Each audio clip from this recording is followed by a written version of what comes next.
As technology evolves, economic leaders agree they want more tech, engineering, and business-savvy young people in their states. The Greater Lafayette area has Purdue, which produces graduates with those talents. But are those graduates staying? News 18's Kelly Roberts introduces us to Purdue entrepreneurs who stayed and are now helping the local economy. Kelly. Gina, whether it's an iron ore plant or an online magazine for girls, business owners see a future in the viewing area. So what makes them stay? Many say it started at their alma mater. In November 2012, the Minnesota-based iron ore company Magnetation announced a $350 million investment will bring an iron ore pellet plant to Reynolds. It is the largest economic investment in White County history. Magnetation President and Chief Operating Officer Matt Lettinen says sites for the plant were also considered in Wisconsin and Illinois.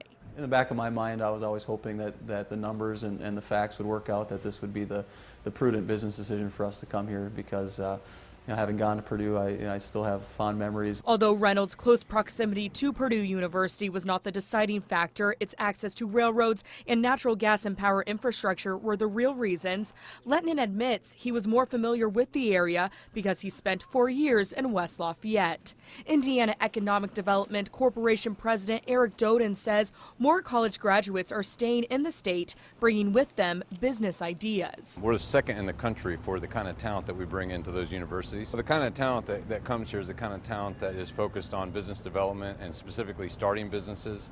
There's a lot of tech talent that comes and a lot of engineering talent. Harun Chadha might be the exact talent Doden describes. Chadha met his business partner while at Purdue. They started Passageways in 2003. And 10 profitable years later, the software company has moved out of the Purdue Research Park. It did not go to Silicon Valley, a typical spot for its sort of business. It went across the river to downtown Lafayette. You do need a different, mindset to really kind of survive in the Valley. First of all, you could not actually get 10 years as a startup to really kind of just figure out what you want to do. You do have a lot of talent there, but it comes at a fair cost. Employees move, and change companies very often. Chadha says he has several employees who have been at Passageways for 7 of its 10 years. About 90% of employees are Purdue graduates. Passageways creates collaborative software, a shared portal for all departments in a company to use. Chadha's first customer came to him because of his local tie. We got our first customer at Purdue Federal Credit Union, now just called Purdue Federal, and they became our investor. They invested, $100,000 of seed capital. So after 4 years on campus, what makes graduates cross the street and stay put in Greater Lafayette? Well, some say they learned everything here, so why not stick nearby?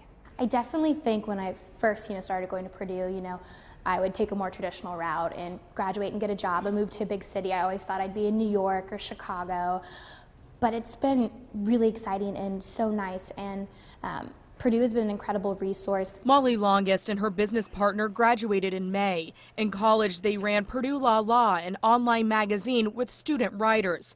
After graduation, they renamed the website to ULaLa and expanded it to 16 campuses. Ultimately, we'll make money through advertising and through partnering with companies that want to reach out to that college female demographic, that 18 to 22-year-old. ULaLa may not be ready to invest $350 million into the community like Magnetation did. But besides their love of Purdue and their entrepreneurial spirit, Longest, Lettinen, and Chadha have something in common. They know if a spot works, why leave? You can pretty much think about, what all this city has actually given us. It gave us our first customer. It gave us our seed capital. It continues to provide all the advisors. Says 20% of out-of-state students end up staying in Indiana. That is a number the state would like to improve. Coming up tomorrow in the second part of Boilermakers, we'll take a look at how officials plan to do that. Kelly Roberts, News 18.